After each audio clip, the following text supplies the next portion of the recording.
ప్రేక్షకులందరికీ నమస్సుమాంజలి. మనం ఇప్పుడు ఫిబ్రవరి నెల మాస ఫలితాలు చెప్పుకుంటున్నాము.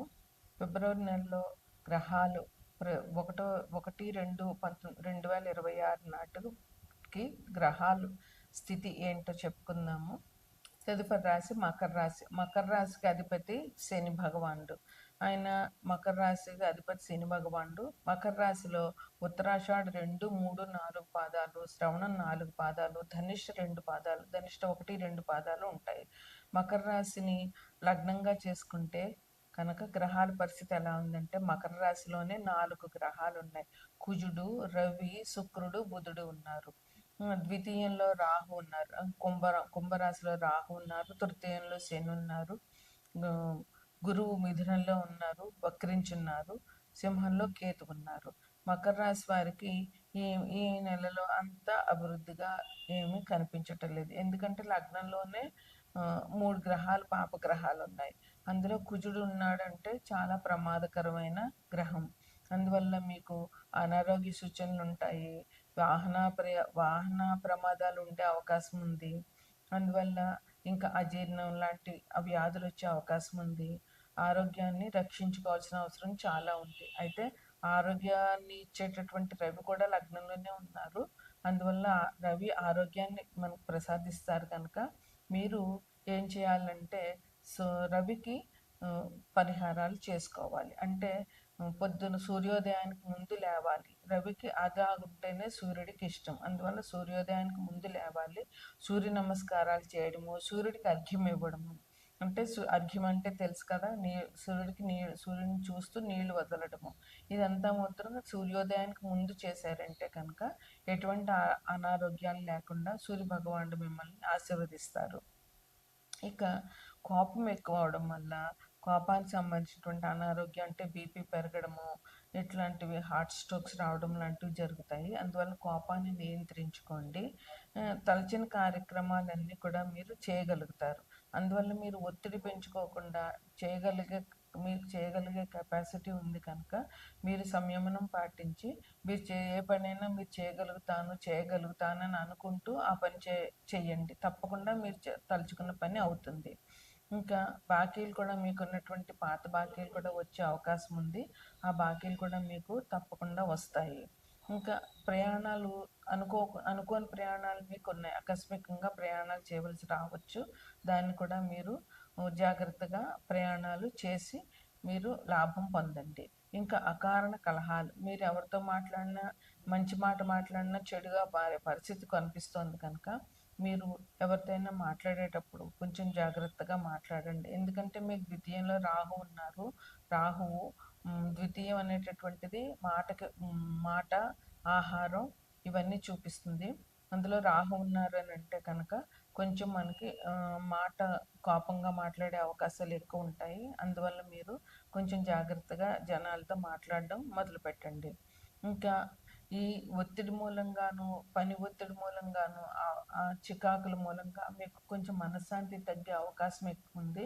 అందువల్ల మీరు ఒత్తిడికి తగిన యోగా కార్యక్రమాలు చేయడము, దైవారాధన చేయడము ఇట్లాంటివి చేస్తే మీకు ఒత్తిడి నుంచి మీరు బయటపడగలుగుతారు. దానివల్ల మీకు మనసు కూడా ప్రశాంతంగా ఉంటుంది. మనసు ప్రశాంతంగా ఉంటే అన్ని పనులు జాగ్రత్తగా చేయగలుగుతారు. విద్యార్థులకి శ్రమతో కూడిన విద్య తప్పదు. అట్లాగే ఉద్యోగస్తులకు కూడా మామూలుగా ఉంటుంది. అలాగని చాలా బాగా ఉండదు, అలాగని తక్కువగా ఉండదు. మీరు జాగ్రత్తగా మీ పనులు చేసినట్లయితే మీకు ఎటువంటి ఇబ్బందులు ఈ మాసంలో కనిపించటం లేదు.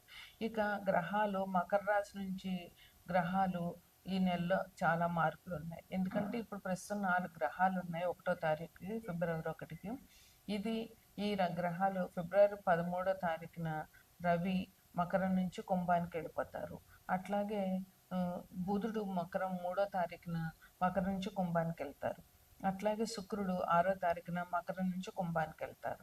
అందువల్ల మీరు అక్కడ కూడా మళ్ళీ ద్వితీయంలో కూడా మళ్ళీ పాపగ్రహాలు ఉన్నాయి. అక్కడ రాహువు, రవి, బుధుడు, శుక్రుడు అవుతారు. అందువల్ల మీరు ఈ నెలంతా కూడా జాగ్రత్తగానే ఉండాలి. ఎందుకంటే ఫిబ్రవరి 28 వరకు ఈ గ్రహాలన్నీ అక్కడే ఉంటాయి. ఇక ఈ నెల 15వ తారీఖున మహాశివరాత్రి సందర్భంగా మీరు శివార్చన చేయడము, శని భగవానుడు అనుకూలించాలి అని ఏంటంటే శివారాధన చాలా ముఖ్యం. శనివారం నాడు మీరు శివారాధన చేయడము, శివుడికి అభిషేకాలు చేయించడము చేసినట్లయితే శని భగవాన్ బాధ నుండి తప్పించుకోవచ్చు. అందువల్ల తప్పకుండా శనివారం నాడు అభిషేకాలు శివుడికి అభిషేకం చేయండి. శివాలయాలు దర్శించండి. హనుమంతుడి పూజ చేయండి. హనుమాన్ చాలీస 11 సార్లు చదవండి. శివరాత్రి నాడు జాగరణ చేయడము, చేతనైతే ఉపవాసం చేయడము, సాధ్యమైనంత వరకు శివుని సన్నిధిలో గడపడము వల్ల మీకున్నటువంటి ఇబ్బందులన్నీ తొలగుతాయి. శని భగవానుడు, శివ భగవానుడు మీకు ఆశీర్వచనాలు. మేషరాశి వారికి 12 ఇంట్లో శని ఉండడం వల్ల ఇబ్బందులు అనేటటువంటివి జరిగే అవకాశం ఉంటుంది. ఎందుకంటే శని మేషరాశి వారికి ఇది కూడా జరుగుతుంది, ఏలినాటి శని కూడా జరుగుతుంది కనుక. అలాగే కుజుడు, మేషరాశికి అధిపతి కుజుడే అయినా కుజుడు 4వ దృష్టి కూడా మేషరాశి మీద ఉంది. వీరికి ముఖ్యంగా శనికి సంబంధించినటువంటి పరిహారాలు చేసుకోవడం వల్ల ఇబ్బందులు అనేటువంటి తగ్గుతాయి. అందువల్ల శివ అభిషేకాలు చేయడము, శనికి సంబంధించిన హనుమాన్ చాలీసా పారాయణ చేయడము, హనుమాన్ టెంపుల్కి వెళ్ళడము అనేటటువంటివి ఈ రాశి వారికి మంచి పరిహారాలుగా చెప్పవచ్చు. ఇక శివరాత్రి రోజున తప్పకుండా శివాభిషేకం చేయడం వల్ల వీరికి శని నుంచి వచ్చేటటువంటి ఇబ్బందులు తగ్గుతాయి. తర్వాత వృషభ రాశి వారికి శని 3వ దృష్టి, శని మీనంలోంచి వృషభ రాశిని 3వ దృష్టితో చూస్తున్నారు. అందువల్ల ఈ దృష్టి నుంచి తప్పించుకోవాలి అని అంటే శివాభిషేకం తప్పకుండా చేయాలి. వృషభ రాశికి అధిపతి శుక్రుడు కనుక అమ్మవారిని అయ్యవారిని ప్రార్థించడం వల్ల, వారి పూజలు చేయడం వల్ల వీరికి చాలా మంచి జరుగుతుంది. ఇంకా మిథున రాశిలోనే గురువు ఉన్నారు. ఆయన వక్రించి ఉన్నారు. అయినా కూడా మిథున రాశి వారికి అధిపతి బుధుడు కనుక విష్ణాలయాలు సందర్శించడము, విష్ణు సహస్రనామం పారాయణ చేయడము, అదేవిధంగా దత్తాత్రేయుడిది కానీ, సాయిబాబాది కానీ, లేదా రాఘవేంద్ర స్వామి ఆరాధన చేయడం వల్ల వీరికి మంచి ఫలితాలు జరుగుతాయి. తదుపరి కర్కాటక రాశికి అధిపతి చంద్రుడు అంటే అమ్మవారి పూజ చేయడం చాలా అవసరం వీరికి. ఇంకా ఇక్కడ ఎట్లా వచ్చిందంటే ఇప్పుడు కుజుడు, రవి, శుక్రుడు, బుధుడు అందరూ 7వ దృష్టితో కర్కాటక రాశిని చూస్తున్నారు. అందువల్ల వీరు విష్ణు సహస్రనామం పారాయణ చేయడము, అమ్మవారి అభిషేకాలు చేయడము, లలితాదేవి కానీ, రాజరాజేశ్వరి కానీ ఏదైనా అమ్మవారి పూజ చేయడము, లక్ష్మీదేవి పూజ చేయడము, అట్లాగే శివాభిషేకం చేయించడము, అభిషేకాలు చేయడం వల్ల ఈ రాశి వారికి ఇంత దృష్టి తగ్గుతుందన్నమాట. తర్వాత సింహరాశికి అధిపతి రవి అనుకూలంగా ఉండాలి అని అంటే విష్ణుని పూజించాలి.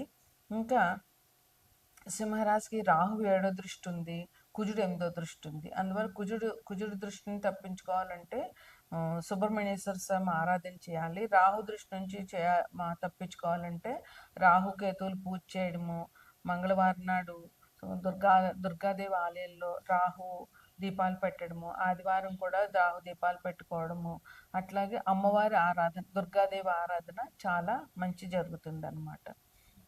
సింహరాశి కన్యారాశి వారికి మీనంలో ఉన్న శని కన్యారాశిలో 7వ దృష్టితో చూస్తున్నారు. అందువల్ల కన్యరాశి వారికి అధిపతి బుధుడు కనుక బుధుడు కోసం విష్ణు సహస్రనామం పారాయణ చేయడము, శివాభిషేకం, శని దృష్టి నుంచి బయటపడాలంటే శివాభిషేకాలు చేయడం చాలా మంచిది.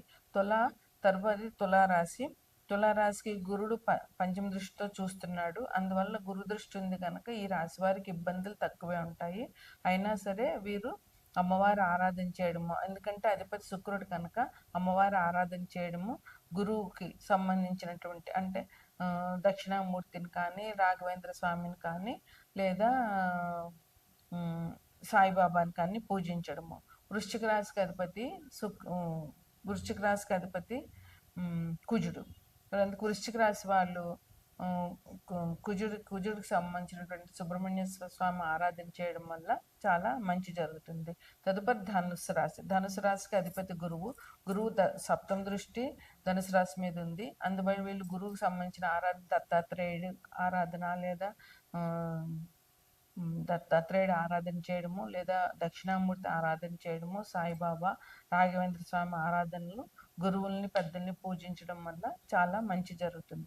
ఇక తదుపరి మకర కుంభరాశులు. ఈ రెండిటికి శని అధిపతి.